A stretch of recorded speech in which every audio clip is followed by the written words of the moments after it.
that's a better one.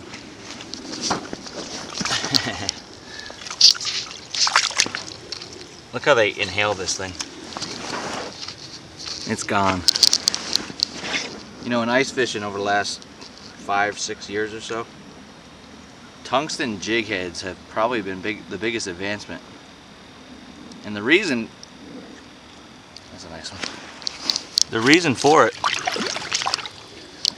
is that you can use a heavier bait but maintain the same profile, the small profile. And what this is a Zappu Kocho tungsten jig head. You can see it has a nice extra wide gap hook. And this little bait right here is the best soft plastic that I've ever used when I'm ice fishing. For big crappie, bass, even catch pike on it, and big jumbo perch. This is a Reins 3-inch bubbling shaker. Just killer combination. There he is, just like that. They'll take forever to get to it, and then they'll thump it like that. And boy, your timing better be right on the money.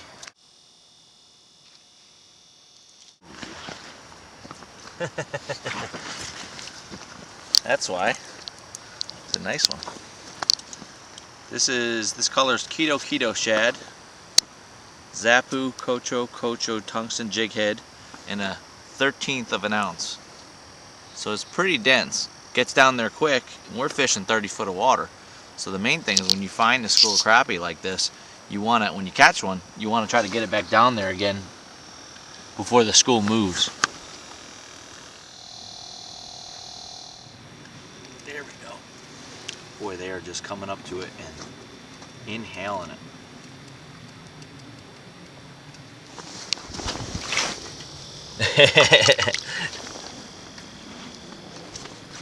No question, they want this presentation for sure.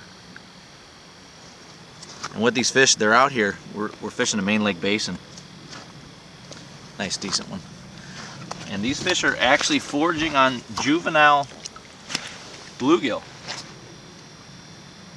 We're actually seeing some of the bigger crappie spit up some juvenile bluegill. And any kind of time where you're targeting fish that are on bait fish or bluegill juvenile panfish, this little presentation is killer.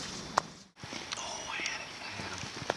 See, what happens is, one little important thing you'll notice every time you hook a fish, see how the line pulls up, the knot actually pulls up in front of the jig head?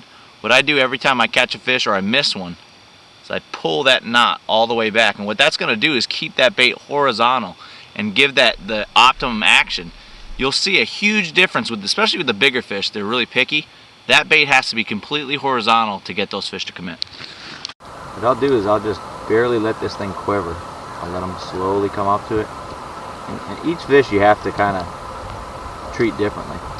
Sometimes you can raise them slowly, like that. He didn't like that.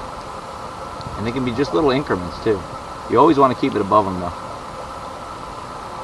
And sometimes you just have to keep it above them and just leave it in place, and they'll slowly come up to it. Like right now, I got one coming. He's coming up. Slowly coming up to him. Just let it quiver. And what they're going to do is they're going to eventually eye it up and lift it like that. It took for a long time for that fish to commit, but that's how those bigger ones are. They can be a little bit tricky at times. But, ooh, this is a nice one. Look at that one. It's a good one. See, the bigger ones aren't as easy to catch. And they're very reluctant sometimes. But if you have the right presentation, like that little 3-inch bubbling shaker, it'll fool those big ones. What a fish. That is a slab. Check that one out. That's the right size.